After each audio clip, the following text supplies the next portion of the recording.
Selamat datang kembali dalam pertemuan ini. Terima kasih yang sudah subscribe video Elita LTV ini.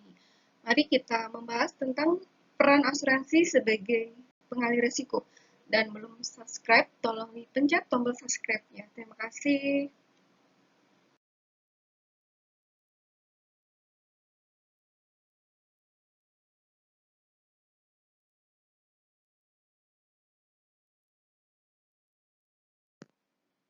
Sebelum mengenal peran asuransi, mari kita melihat apa itu definisi asuransi. Asuransi ini merupakan sebuah lembaga yang didirikan atas dasar untuk menstabilkan bisnis dari berbagai risiko yang mungkin terjadi, dengan harapan pada saat risiko dialihkan ke pihak asuransi, maka perusahaan menjadi lebih fokus dalam menjalankan usaha. Jaminan yang diberikan oleh pihak asuransi adalah pembayaran klaim kepada nasabah.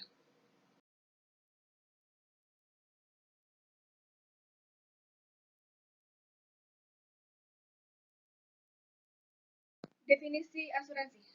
Definisi asuransi menurut KUHD atau Kitab Undang-Undang Hukum Dagang pasal 246 adalah asuransi atau pertanggungan adalah suatu perjanjian yang sama. Seorang penanggung mengikatkan diri pada tertanggung dengan menerima suatu premi untuk memberi penggantian kepadanya karena suatu kerugian, kerusakan, atau kehilangan keuntungan yang diharapkan yang mungkin akan dideritanya karena suatu peristiwa tak tentu.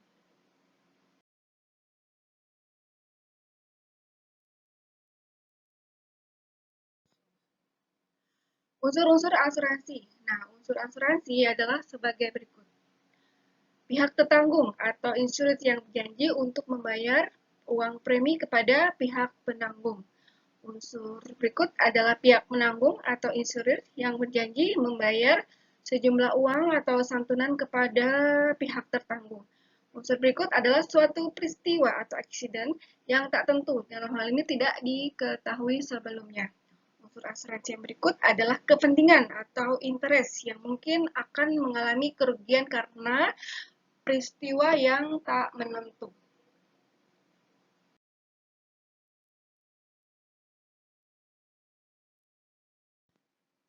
Kita lihat manfaat dari asuransi, karena asuransi harus mempunyai manfaat.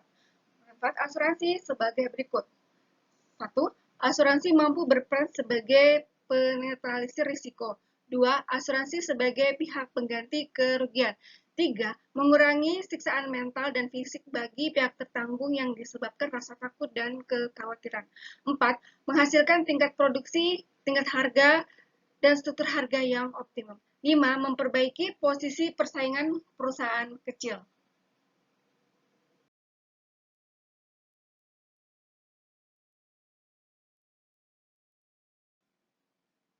Tujuan dan fungsi asuransi. Tujuan asuransi secara umum sebagai berikut. 1. Pengalihan risiko. 2. Membayar ganti rugi. 3. Membayar santunan. 4. Kesejahteraan anggota ditinjau dari perusahaan asuransi. Nah, tujuan asuransi adalah 1.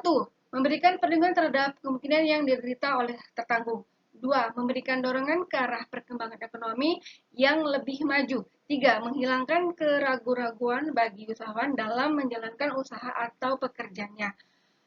4. Menjamin penanaman modal investor. 5. Memperoleh hasil berupa premi atas imbalan jasa yang diberikan.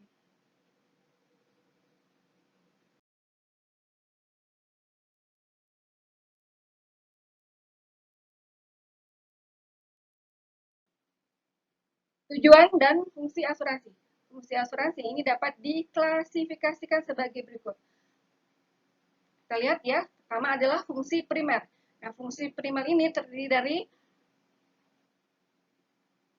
A. Pengalihan risiko sebagai sarana atau mekanisme pengalihan kemungkinan risiko atau kerugian atau change of loss dari tertanggung sebagai kena risk bearer kepada penanggung atau risk transfer mechanism, sehingga ketidakpastian atau uncertainty yang berupa kemungkinan terjadinya kerugian sebagai akibat suatu peristiwa tidak terduga akan berubah menjadi proteksi asuransi yang pasti merubah kerugian menjadi ganti rugi atau salinan klaim dengan syarat pembayaran premi.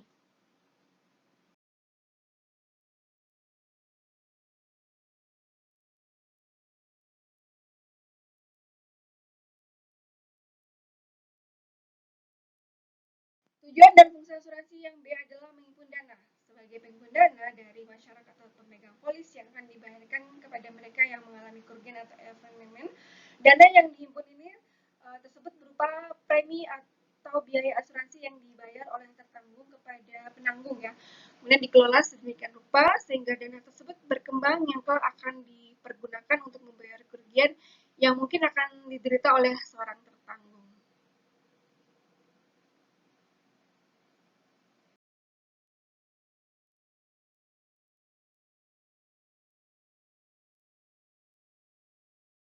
Kita lihat tujuan dan fungsi asuransi. Di sini tujuan fungsi asuransi berikut adalah C, premi seimbang untuk mengatur sedemikian rupa sehingga pembayaran premi yang dilakukan oleh masing-masing tertanggung adalah seimbang dan wajar sebanding dengan risiko yang dialihkannya kepada penanggung atau equitable premium. Dan besar kecilnya premi yang harus dibayarkan tertanggung dihitung berdasarkan suatu tarif premi atau rate of premium yang dikalikan dengan nilai pertanggungan.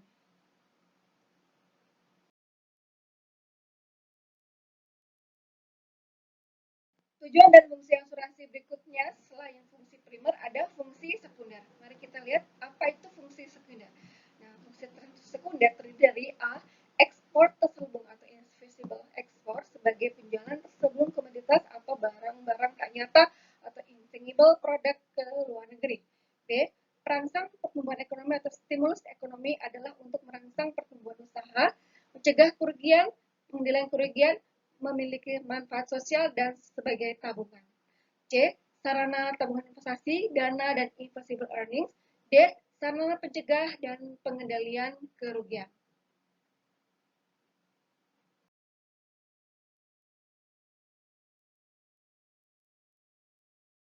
Prinsip-prinsip asuransi terdiri dari satu, insurable interest. Insurable interest ini adalah kepentingan yang dapat diasuransikan, yaitu setiap pihak yang bermaksud mengadakan perjanjian asuransi harus mempunyai kepentingan yang dapat diasuransikan. Artinya, tertanggung harus mempunyai keterlibatan sedemikian rupa dengan akibat dari suatu peristiwa yang belum pasti terjadi dan yang bersangkutan menderita kerugian akibat peristiwa itu. Yang berikut adalah instrumen merupakan hak untuk mengasuransikan yang timbul dari suatu hubungan keuangan antara tertanggung dengan yang diasuransikan dan diakui secara umum. Berdasarkan prinsip ini, pihak yang bermaksud akan mengasuransikan sesuatu harus mempunyai kepentingan dengan barang yang akan diasuransikan. Dan agar kepentingan itu dapat diasuransikan, maka kepentingan itu harus dapat dinilai dengan uang.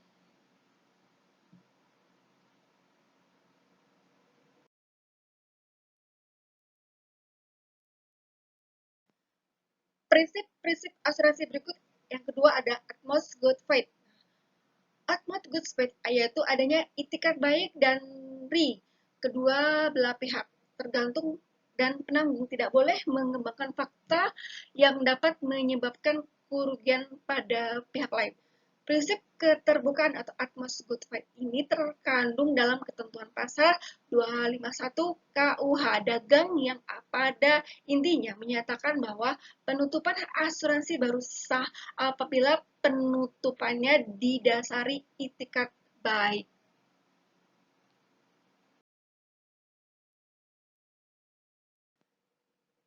Prinsip-prinsip asuransi yang ketiga adalah indemnity.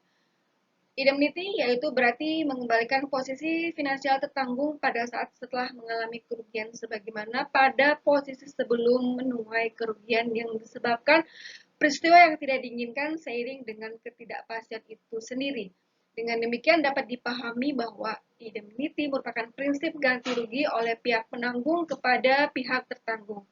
Patut diketahui oleh nasabah bahwa prinsip semacam ini tidak berlaku bagi produk asuransi jiwa atau asuransi kecelakaan karena pada dasarnya prinsip indemnity sama sekali tidak bertalian dengan penggantian kerugian finansial yang dialami tertanggung. Selain itu, dalam prinsip indemnity tertanggung sama sekali tidak dibenarkan untuk memperoleh pembayaran ganti rugi melebihi kepentingan tertanggung kepada terhadap objek yang dipertanggungkan.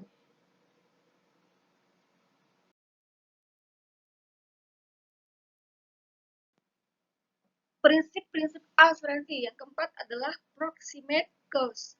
Nah, proximate cost ini merupakan salah satu prinsip penting dalam penyelesaian santunan. Dengan menggunakan prinsip ini, maka suatu peristiwa itu dapat ditentukan penyebabnya.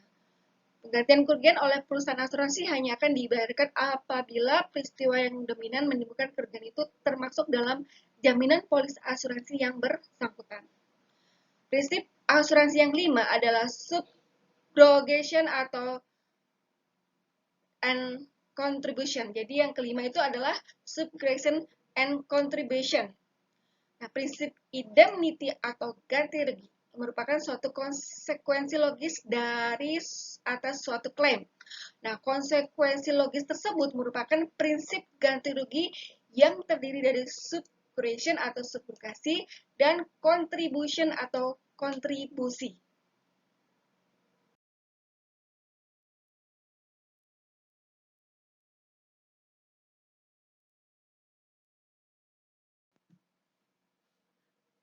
Mari saya akan menjelaskan tentang transfer risiko. Nah, transfer risiko ini secara umum ada dua bentuk transfer. Nah, transfer risiko yang dapat dilakukan oleh perusahaan atau individu, yaitu satu, mentransfer risiko ke perusahaan asuransi. Perusahaan mendaftarkan dirinya ke asuransi, dalam hal ini adalah perusahaan asuransi. Pendaftaran ke perusahaan asuransi ini dapat dilakukan seperti asuransi benda-benda yang dimiliki oleh perusahaan seperti kendaraan mesin, bangunan, komputer, dan lain sebagainya.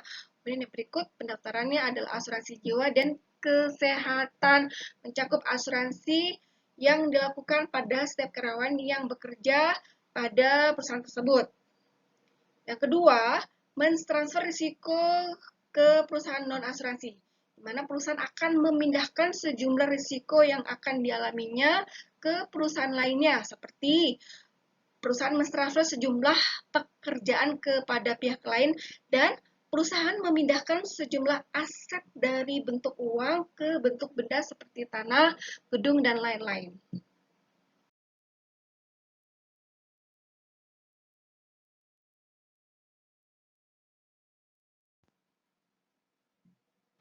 Risiko sektor bisnis asuransi. Risiko terdiri dari satu, permasalahan pada saat klaim asuransi terjadi bagi pihak perusahaan asuransi.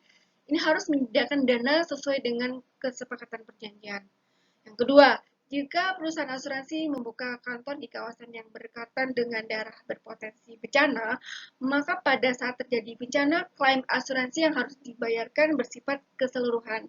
Yang ketiga, pihak perusahaan akan berusaha menghindari menerima klien yang mencoba mengasuransikan produk yang memiliki tingkat risiko tinggi. Yang keempat, secara internal bagi perusahaan asuransi, risiko yang terjadi menyangkut ketidakjujuran yang dilakukan oleh para karyawannya. Yang kelima, faktor ketidakjujuran yang dilakukan oleh para audit internal perusahaan. Yang keenam, risiko keputusan manajemen menyangkut dengan keputusan pengalokasian dana yang tidak tepat.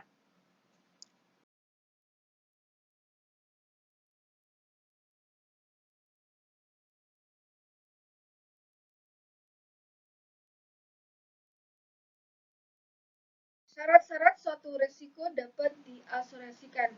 Nah, risiko yang dapat diasuransikan harus memenuhi syarat-syarat berikut. Satu, kerugian potensial cukup besar, tetapi probabilitasnya tidak tinggi, sehingga membuat perusahaan asuransi dapat bekerja seekonomis mungkin, di mana di sini ada kelayakan ekonomis. Yang kedua, probabilitas kerugian dapat diperhitungkan. Yang ketiga, terdapat sejumlah besar unit yang terbuka atau diekspos terhadap risiko yang sama. Yang keempat, kerugian yang terjadi itu bersifat kebetulan atau fortuitous. Yang kelima, kerugian tertentu atau definite. Yang keenam, bukan risiko catastrophe atau bencana besar dan serentak.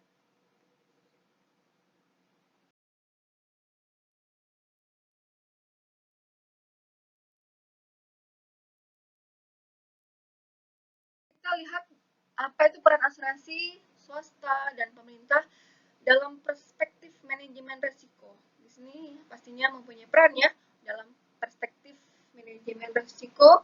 baik dari asuransi swasta dan asuransi pemerintah. Perannya sebagai berikut. Ruang lingkup penanganan risiko yang dilakukan oleh pihak swasta masih menanggung risiko yang lebih kecil, sedangkan asuransi milik pemerintah menanggung risiko yang lebih besar. Pemerintah melalui kekuatan perpajakannya mungkin juga mensubsidi program-program masyarakat atau swasta.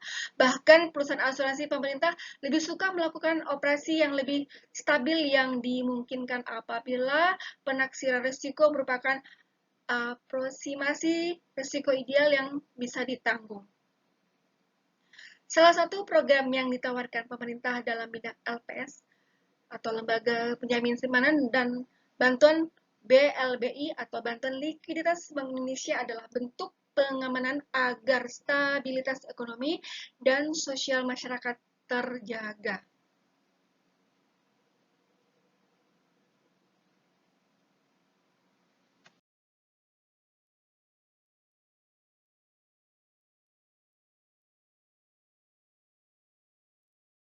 Berikut adalah persamaan dan perbedaan manajemen risiko dan asuransi. Di sini persamaannya adalah keduanya merupakan kegiatan manajemennya yang berkaitan dengan upaya penanggulangan risiko murni yang dihadapi oleh perusahaan.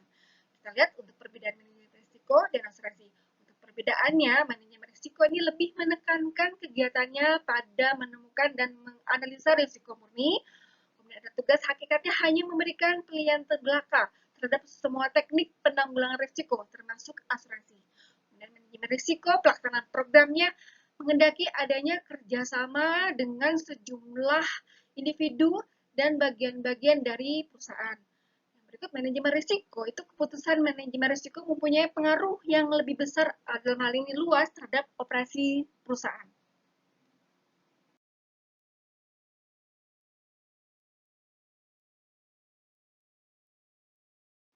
Perbedaan manajemen risiko dan asuransi berikut adalah kita lihat dari sisi asuransi, di mana asuransi ini merupakan salah satu cara menanggulangi risiko murni tertentu. Asuransi tugasnya menangani seluruh proses pengalihan risiko. Asuransi melibatkan jumlah orang dan kegiatan-kegiatan yang lebih kecil. Asuransi, keputusan di bidang asuransi ini mempunyai pengaruh yang lebih terbatas.